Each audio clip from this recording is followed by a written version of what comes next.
At 6:47 on Father's Day, my son sent me a message that made 36 years of fatherhood feel like a mistake. Cancel dinner, Dad. Vanessa's family is taking me to Sterling Hills Country Club. Her father says tonight should be for men who built something their children can be proud to inherit. Please don't call. Sitting in that old restaurant listening to you talk about Mom is depressing. I'm tired of feeling guilty for wanting a better life. I read it twice while wearing the last blue shirt Eleanor ever bought me. Across the table, Jason's chair was empty, his favorite drink sweating beside an untouched menu. I thought that empty chair would be the worst thing I remembered about that night. I was wrong. Before dinner ended, a man I hadn't seen in 25 years would kneel beside me and say something that would turn my son's cruel message into the biggest mistake of his life. Please, before we continue, make sure to subscribe to the channel and let us know in the comments where you are listening from today. My name is Raymond Carter. I'm 67, and before I retired, I taught vocational auto mechanics for 34 years. I was never wealthy. Most evenings I came home smelling like motor oil and brake cleaner, and Eleanor used to joke that she could tell what kind of day I'd had by how much grease was under my fingernails. She died from cancer 3 years ago. During her final month of treatment, she saw that blue shirt in a department store and insisted I try it on. "That color makes you look hopeful," she said. I told her hope seemed expensive after the doctors had stopped offering it. She touched my cheek. "Then save it for a day when you need to begin again." Father's Day was the first time I wore it. Jason had promised to meet me at the steakhouse, where Eleanor and I used to take him for birthdays. Peter Lawson, the manager, recognized me. "Your son coming tonight, Mr. Carter?" he promised. "Then we'll make it special." I ordered 2 sweet teas and left a basket of warm rolls between us. When Jason was 9, he used so much cinnamon butter that Eleanor called the rolls his real birthday cake. At 6:30, I watched the door. At 6:40, I checked again. Then came 6:47. The first part of Jason's message hurt. The sentence about Eleanor did something worse. He knew what this day meant after losing her. He knew about the shirt. Yet he had taken the most vulnerable thing I shared with him and turned it into something embarrassing. I remembered summer repair jobs that helped cover his tuition, the savings Eleanor and I used when he needed a car for his first sales job, and the months he lived with us after college without paying rent. Apparently none of that counted as building something. A server approached. "Should I keep waiting to take your son's order?" I swallowed. "No, he found somewhere better to be." "I'm sorry. You didn't leave the chair empty." I ordered my steak, but asked her not to clear Jason's place. Some foolish part of me still expected him to appear and apologize. Instead, my phone buzzed. Vanessa had posted a photograph from Sterling Hills Country Club. Crystal glasses, white tablecloths, and Harrison Sterling smiling at the center. Her caption read, "Celebrating fathers who create futures, not excuses." Jason had reacted with a heart. That tiny red heart hurt almost more than his message. It told me nobody had forced him to choose their table. He was proud of choosing it. I turned my phone face down, straightened Eleanor's blue shirt, and decided I would finish dinner with dignity. Then the restaurant door opened. A tall man in a dark suit stepped inside and froze. His eyes locked on me. He crossed the room without looking anywhere else and stopped beside Jason's empty chair. His hands were trembling. "Mr. Carter?" I looked up. "Do I know you?" His eyes filled. "You used to." Then Marcus Holloway lowered himself to one knee. The restaurant fell silent. He took my grease-scarred hand between both of his and bowed his head. "Mr. Carter," he whispered, "everything I have exists because of what you sacrificed for me." "Marcus Holloway?" I whispered. The man on one knee looked up, and for a second the expensive suit disappeared. I saw the 17-year-old boy who used to arrive at my auto shop class with grease on his hands and exhaustion in his eyes. "You remember me," he said. "Of course. Now, stand up, Mr. Carter." "Marcus, whatever brought you here, you never had to kneel to me." He rose, but his hands were trembling. He glanced at Jason's untouched drink. "Were you expecting your son?" I showed him Jason's message, then Vanessa's photograph from Sterling Hills Country Club. His jaw tightened. He wrote this knowing Eleanor is gone. He knew what tonight meant. Marcus pulled out Jason's empty chair. "May I?" I nodded. Marcus reached inside his jacket and placed an old photograph beside Jason's glass. It showed us in my auto mechanics classroom in 1996, beside a stripped engine. I've carried this through 9 countries, he said. Every office I opened, this went on my desk. You kept it all these years? I kept trying to find you too. I looked up. Trying? His expression changed. I came back once, 25 years ago. No, you didn't. I came to your house. I would remember. You never saw me. My first business had finally made money. I calculated what I owed you, added interest, and came with a cashier's check. A boy answered the door. I knew before I asked. Jason? He was 11. I asked for you. Jason said you were busy. I gave him my name and asked him to tell you I'd come a long way. He went inside, returned 2 minutes later, and said you told me never to come back. I never said that. I know. Marcus unlocked his phone and showed me a photograph of a yellowed envelope with my name across it. I left this with Jason. My address and a letter explaining why I'd returned were inside. Where did you get that?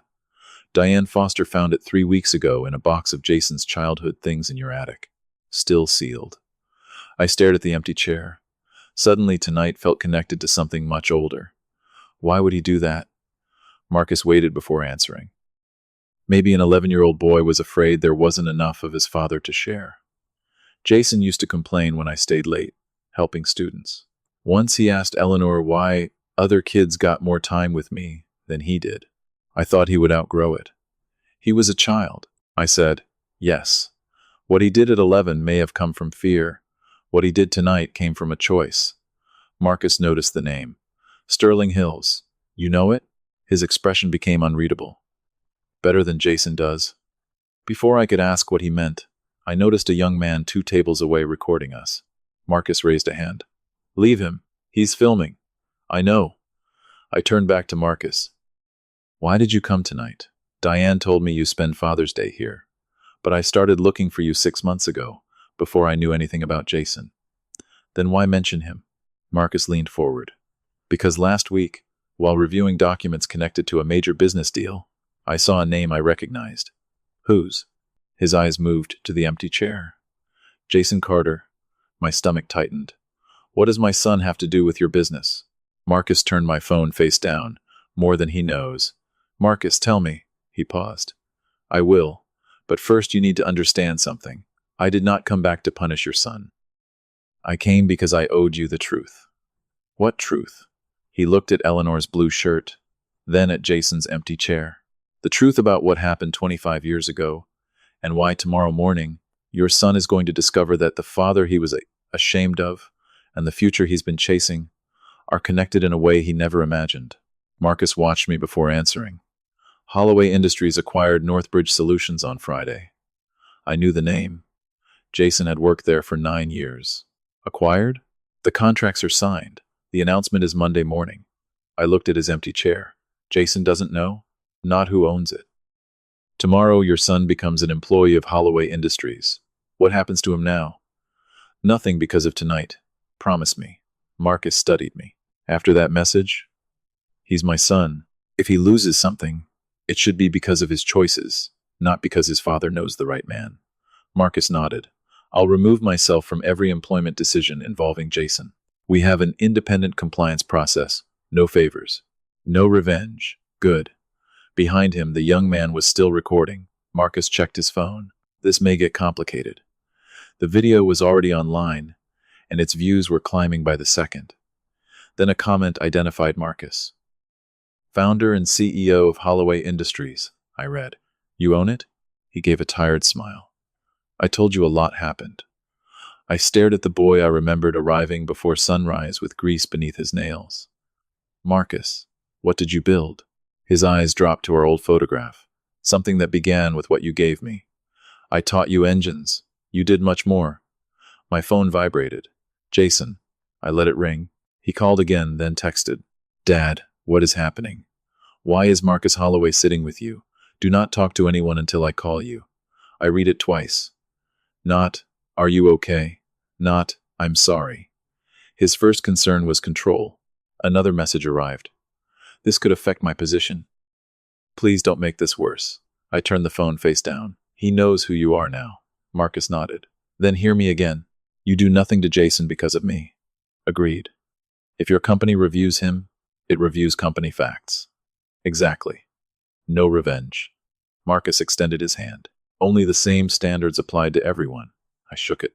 Then he picked up the faded classroom photograph. Now you asked what I built. Before I answer, you need to remember 1996. You were one of my best students. That's what you remember. His voice softened. I remember almost disappearing from school. Pieces returned, missed classes, exhaustion, a boy working nights, and still arriving in my shop before sunrise. You were struggling. More than you knew. You opened your classroom early so I could make up assignments. You brought me lunch without telling anyone. When the school tried to remove me from the vocational program, you offered your own unpaid time to keep me there. I shook my head. Any teacher should have done that. But you did. His eyes filled. And that wasn't the sacrifice that changed my life. He reached into his wallet and removed another photograph. A cherry red 1969 Ford Mustang Mach. One sat beneath a summer sky. My breath caught. I had bought that car as a young man, restored it with my father, and driven Eleanor home from our wedding in it. I hadn't seen it in decades. Where did you get this? Marcus placed it beside the classroom photograph. Tomorrow we can talk about Jason's company.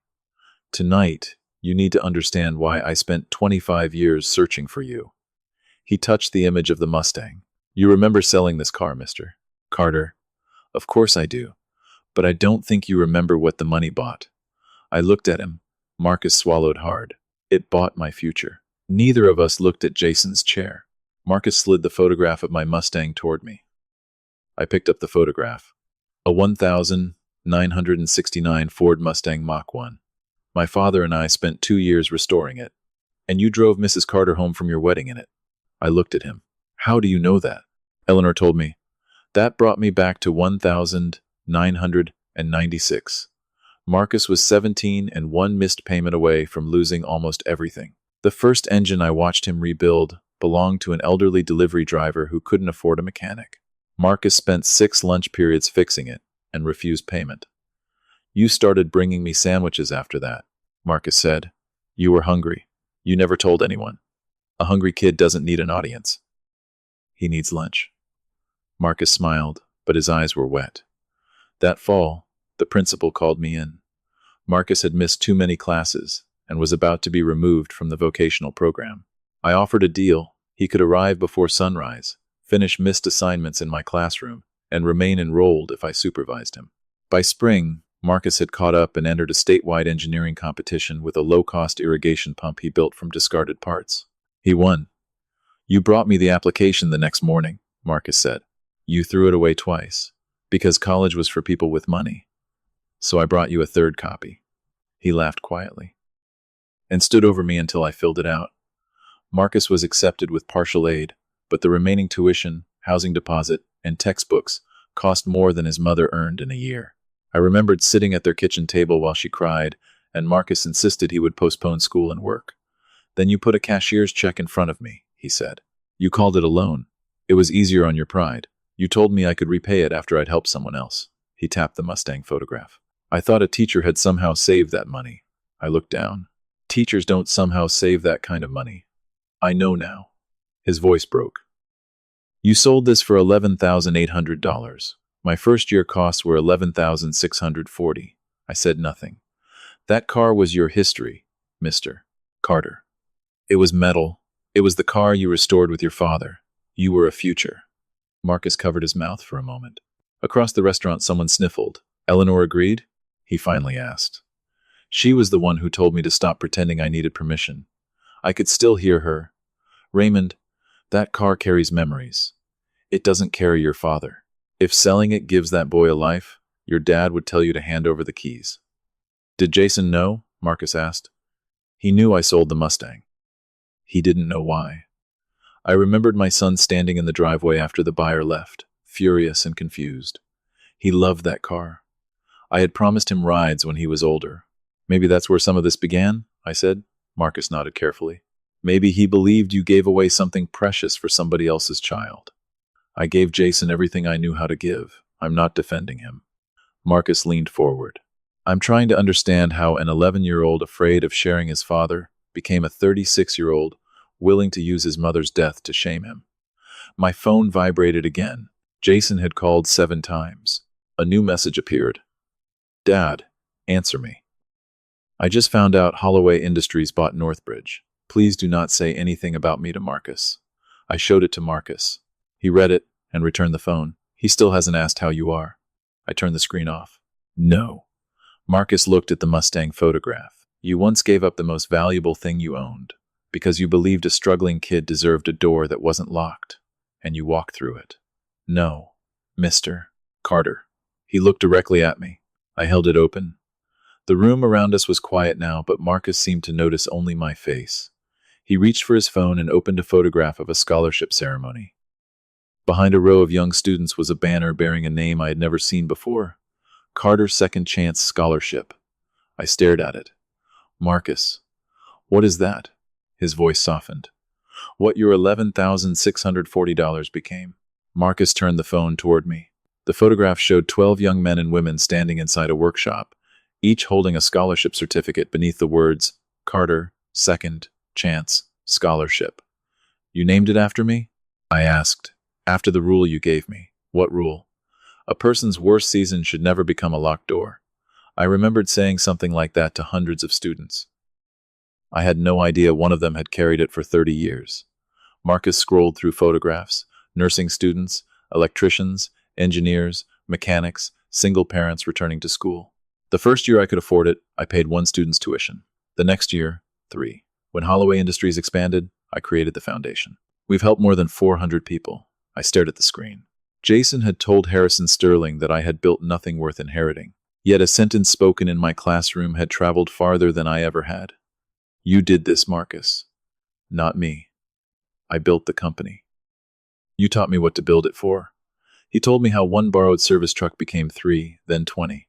He accepted repair and industrial maintenance contracts, larger firms considered beneath them. Instead of asking applicants where they had failed, he asked what they had learned after failure. He hired veterans, former inmates, single parents, and young people without polished resumes. People called it risky, he said. Then those people became some of our best employees. Holloway Industries eventually grew across 9 countries. How many employees? I asked. Just over 17,000. I laughed once, mostly from disbelief. And you still carry a photograph from my classroom? Especially now. His expression grew serious. Success makes it easy to rewrite your beginning. I keep the photograph so I don't. Those words landed harder than he knew. Jason had done exactly the opposite. When he graduated college, Eleanor and I covered the balance his scholarships didn't. Later, I sold our pickup to clear the student debt that kept him from taking a promising sales position. He lived with us for 22 months after graduation without paying rent. I worked weekend repair jobs so he could save. None of it felt heroic. He was our son. Then his career accelerated. His suits improved. His apartment became a house. Invitations to company events became less frequent. Eventually, he started introducing me as retired from the automotive field, instead of saying I had taught vocational mechanics. Eleanor noticed before I did. He's editing us, she said one night. He's just trying to establish himself.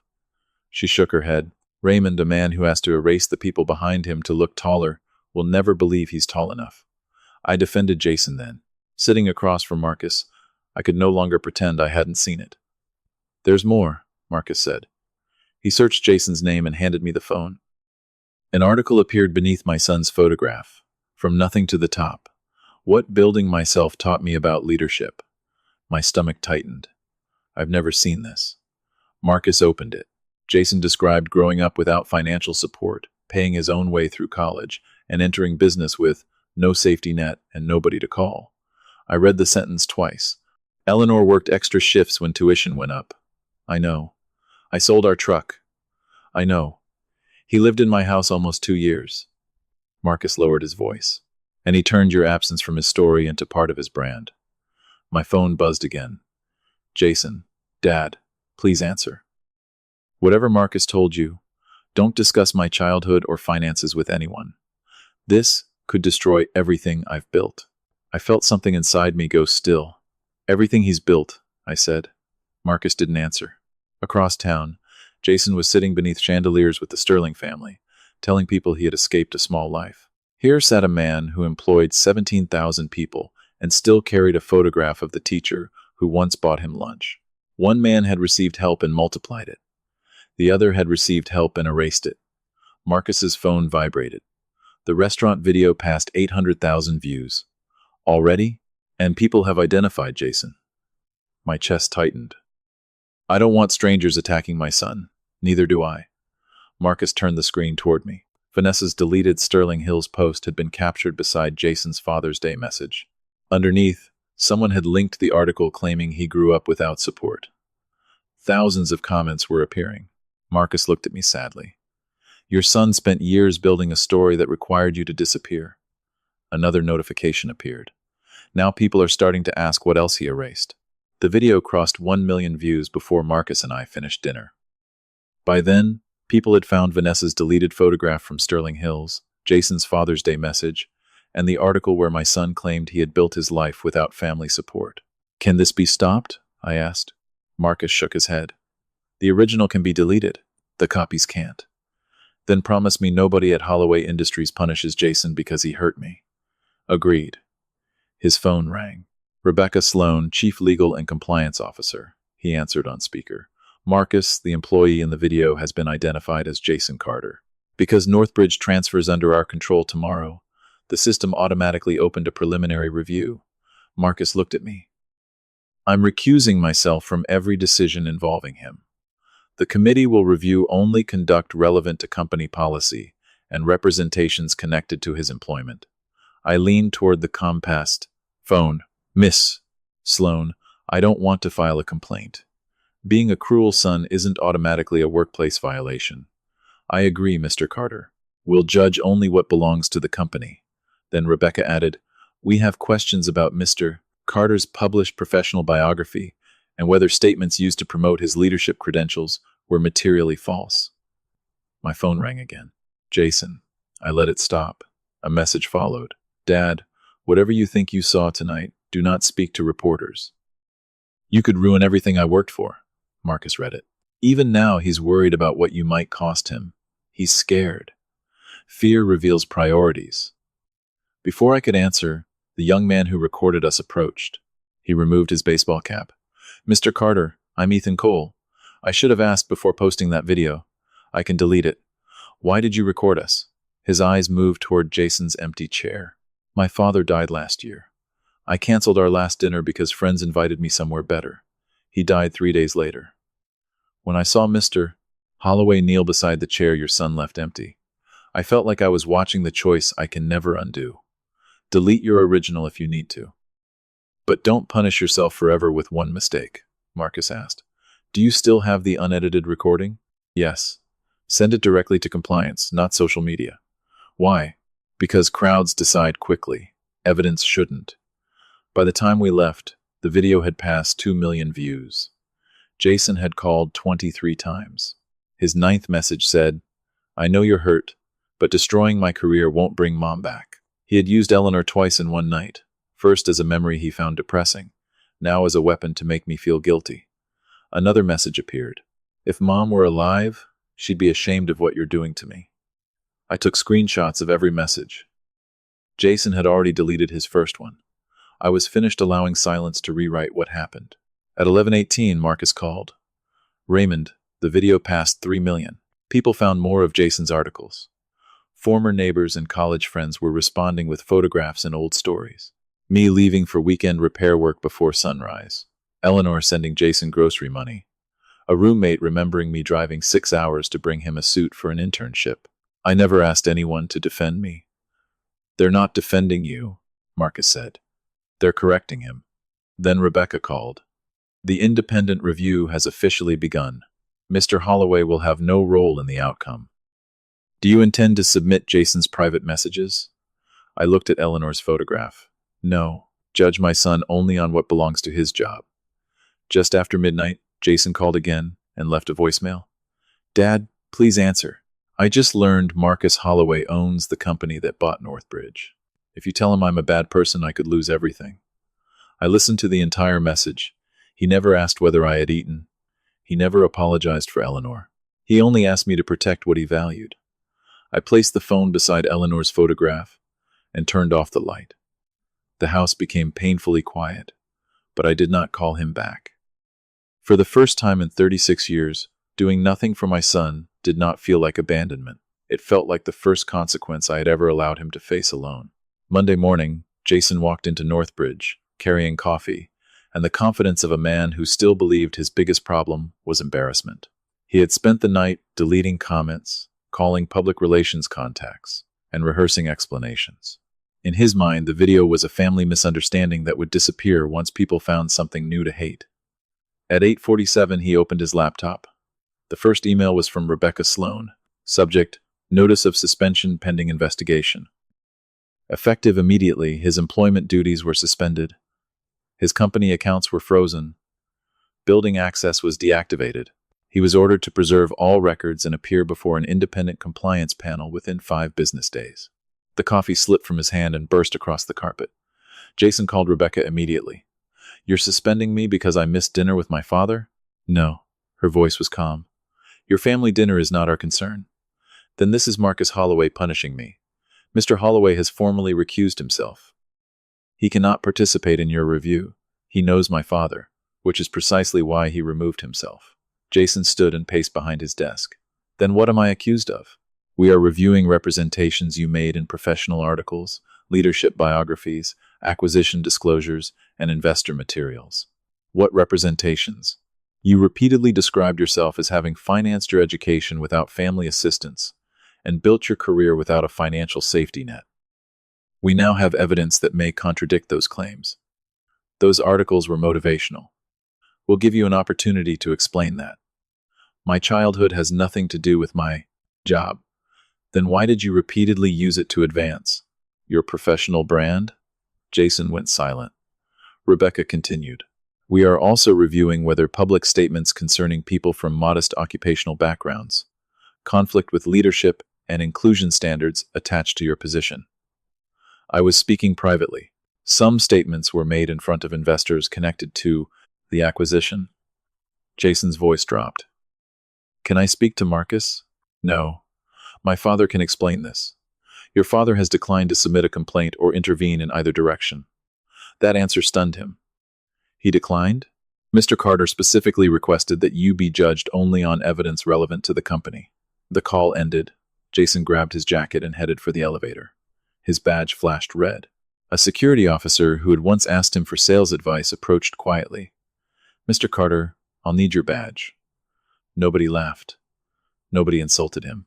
Their careful politeness somehow felt worse. In the parking garage, Jason called Harrison Sterling.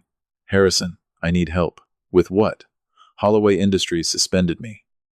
"Call the investors from Sunday. Tell them this is a family dispute." Silence. Then Harrison said, "Jason, Sterling Capital has 3 negotiations that could involve Holloway Industries." "Exactly. You have leverage." "No. We have exposure." Jason gripped the steering wheel. "I'm your son-in-law. And until this review concludes, remove the Sterling name from any proposal, biography, or presentation connected to your work. You introduced me as your son-in-law yesterday. Circumstances changed. You told me family protects its own." Harrison's reply came without emotion. "Families protect what supports the family." The line went dead. 20 minutes later, one of the investors from Sterling Hills called. "Jason, remove my name from Friday's proposal. You asked to be included. That was before an ethics investigation involving Holloway Industries. Marcus isn't helping me. That's not the issue. Nobody wants to appear to be trading on your father's connection to the owner during a compliance review." Another door closed, then another. By noon, Jason's professional page was filling with corrections from people who had known him before success. At 2:03, Rebecca sent the panel's preliminary questions. Had Raymond Carter provided direct financial assistance toward Jason's education? Had Jason knowingly represented himself as receiving no family support? Had Raymond and Eleanor Carter provided housing or debt assistance after graduation? Had Jason attempted to use Raymond's relationship with Marcus Holloway after learning of the acquisition? Jason stared at the screen. Finally, he typed, "My published story used motivational simplification to communicate resilience." Rebecca replied 6 minutes later with one sentence. "Please explain the difference between motivational simplification and a false statement that materially benefits your professional reputation." Jason couldn't. He opened his contacts and called me again. I let it ring. His voicemail arrived moments later. Dad, they're twisting everything. Tell them the articles were symbolic. Harrison won't help me. The investors are backing away. You're my father. You can't let strangers decide who I am. I listened without answering. Jason still didn't understand. Strangers weren't deciding who he was. They were finally comparing the man he claimed to be with the choices he had left behind as evidence. And before the day ended, he was about to discover that losing access to his office was not the most painful door that would close on him. Jason drove home shortly before 5 with one certainty left. Vanessa would stand beside him. Her car was in the driveway. Through the kitchen window, he saw her at the island with her laptop open. He hurried inside. Vanessa, thank God. I need you. She closed the laptop. I know. Harrison won't help me. Compliance is twisting everything. Sit down, Jason. Why? She opened a drawer and removed a manila envelope. Read this before you ask me for anything. Inside was their prenuptial agreement. Clause 7b allowed either spouse to seek dissolution while protecting inherited assets if the other faced suspension or termination from a documented ethics violation. Beneath it lay a petition for divorce, with Vanessa's signature. Jason stared at her. You filed for divorce? This morning. I'm under investigation. This is when my wife is supposed to stand beside me. Stand beside the man who called me this morning asking how fast my family could pressure Holloway Industries. I was trying to save our future. You were trying to save your position. Your father spent years telling me people like Raymond never built anything. My father didn't write your message. He made it clear my dad didn't belong in his world. And you agreed because you wanted that world. You posted that Father's Day caption. Yes, it was cruel, and I was ashamed. But I didn't insult Eleanor. I didn't erase Raymond from your success story. I didn't tell investors your father lacked ambition, so you're protecting yourself. Yes, the honesty stopped him. At least you admit it. Yesterday you abandoned your father because you believed my family offered a better future. Today your future is uncertain, and suddenly you expect unconditional loyalty from everyone you chose for their usefulness. I'm your husband, and Raymond is your father. Jason had no answer. Was any of this real? Part before you needed my family more than you loved me. He looked again at the petition. Harrison can fix this. He knows people. He won't. He told you? Sterling Capital has negotiations that could involve Holloway Industries. He won't risk them for you. So I'm an asset until I'm a liability. That's how he sees business. You knew what kind of man he was when you chose his table over. Raymond's. Jason looked around the immaculate kitchen, where nothing had a memory older than a few years. Where am I supposed to go? The house belongs to my family trust. You have 30 days. 30 days. Vanessa stood and lifted a suitcase from behind the island. I'm staying with my parents. You planned this while I was at work? While you were calling everyone except your father to ask how to escape the consequences. I called him. To apologize? Silence. Vanessa nodded. Raymond isn't destroying you. Marcus recused himself. Your father refused to file a complaint. The company is reviewing statements you made. There is nobody left to blame who didn't have your name. She walked toward the door. Vanessa? She stopped. If they clear me, will you withdraw this? No. Why? Her voice stayed steady. Because even if they decide you can keep your job, I still heard what you said about your father. I can't unknow who you became when you thought he had nothing you needed. The door closed. Jason stood alone in the kitchen he once believed proved his success. His office was locked. Harrison had abandoned him.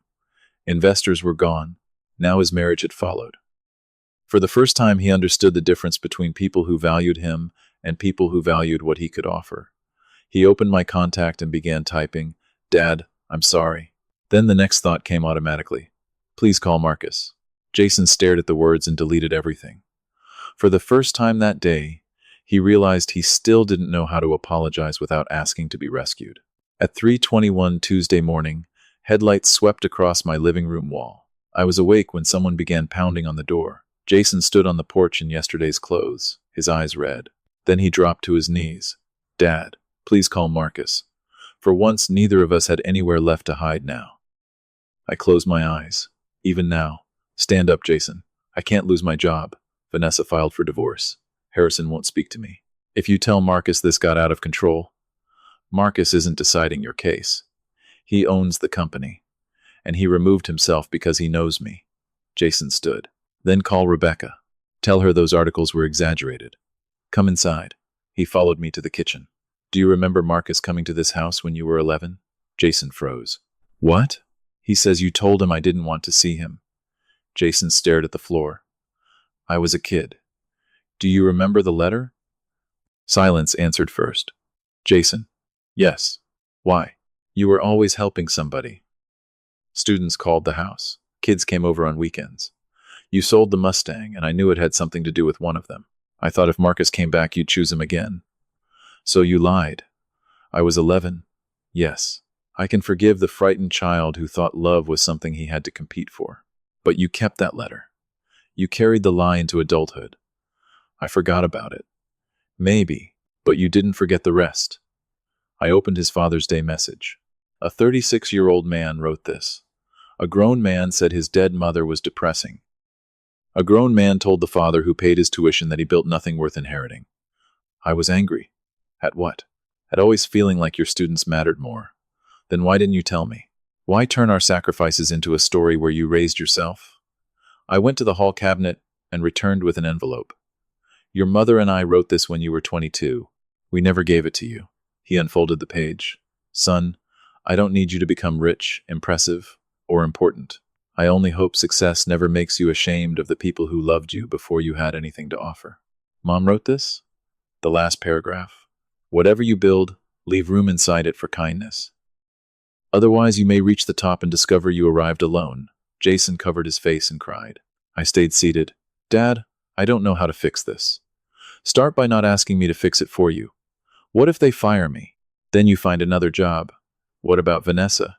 You can't force someone to trust you. What am I supposed to do? Tell the truth when it costs you. Apologize without asking for anything afterward. Get counseling. Learn who you are without a title, the Sterlings, or me standing between you and consequences. His phone vibrated. He looked at the screen. It's Rebecca. Answer it. He put the call on speaker. Mr. Carter, Rebecca said. The independent panel completed its employment determination.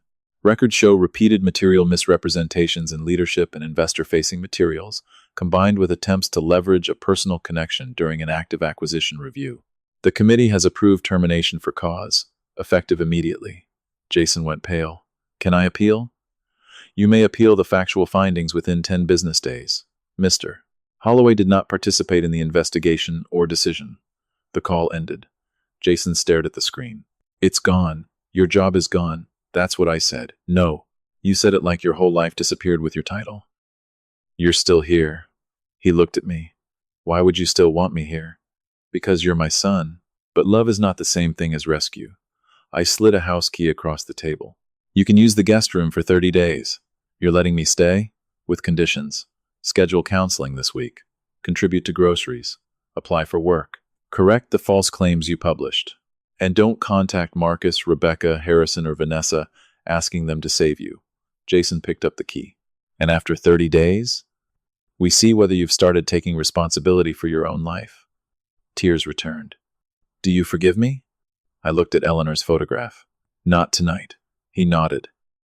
I understand. I hope you will. As dawn turned the kitchen window gray, Jason carried his suitcase toward the guest room. I remained with Eleanor's letter in front of me. For 36 years, I had believed a good father caught his son every time he fell. That morning, I understood what Eleanor had tried to teach me. Sometimes love catches you. Sometimes love leaves the porch light on while making you walk the last distance yourself. Shelter was not forgiveness. Help was not rescue. And love was never permission to remain the man who caused the wound. 1 year later, I sat inside a converted workshop at Sterling Hills Country Club and watched my son help a 17-year-old boy fill out a technical college application. Redemption rarely arrives with one apology. It arrives when nobody is watching. Jason spent 30 days in my guest room. He found a counselor and corrected the articles that called him self-made. He publicly admitted that his parents had paid expenses he once claimed to carry alone, and that he had erased our help to make his success look larger. He lost followers, and recruiters stopped calling. He didn't ask me to make the consequences smaller. He took a modest sales job for less than half his salary. Vanessa's divorce became final that winter. Jason apologized and let her go. Marcus kept his promise. He never gave Jason a job or interfered with the termination. Holloway Industries expanded the Carter Second Chance Scholarship. Then Marcus revealed something he'd planned long before that dinner. His company had bought Sterling Hills months before the video went viral. So this wasn't revenge? I asked. The deal was signed before that dinner, Marcus said. He converted an unused wing into the Carter Vocational Leadership Center for automotive, welding, electrical, and industrial training. I asked him to remove my name. No, Marcus said. For 30 years you taught people nobody noticed. Let them see what a teacher can build. I remembered Jason's message about men who built something worth inheriting. I understood that inheritance was never the Mustang or money. It was what survived because you gave someone a chance. Jason learned it more slowly. He began volunteering at the center on Saturdays. At first, he stacked supplies and cleaned classrooms. Nobody cared what title he once had. Months later, he met Luis, a teenager planning to quit school for a night job. Jason helped him complete a scholarship application. When Luis was accepted, Jason told nobody online. Marcus told me. That mattered more than an apology. After the ceremony, Jason found me beneath the oak trees. Dad, I once thought building something meant owning something people could point to. And now? He looked back at the students. Maybe it's leaving somebody stronger than you found them. I smiled. Your mother would have liked that answer. His eyes filled. Do you forgive me now? A year earlier, I had said not tonight. This time I put my hand on his shoulder. Yes. But forgiveness doesn't erase what happened. I know. Good. Then maybe you've earned it. Later, Marcus handed me the old photograph of my Mustang in a new frame. I didn't need the car returned. Selling it had already given me more than keeping it ever could. I looked across the place Jason once chose because he believed important people gathered there. Now young mechanics and first-generation students filled its halls. Eleanor would have loved the irony. I still wear Eleanor's blue shirt every Father's Day. It reminds me that dignity isn't something your children, your employer, or wealthy people can award you. You carry it before anyone recognizes it. And leaving the porch light on for someone you love doesn't mean dragging them home. Sometimes love means refusing to remove every consequence. Jason lost his title, his marriage, and the story he invented about himself. What he gained took longer: accountability, humility, and the chance to become a man his mother would recognize. Marcus once told me everything he owned existed because of what I sacrificed. I don't believe that. I gave him a door. He chose to walk through it and hold it open for others. In the end, that was the only inheritance I ever wanted my son to understand.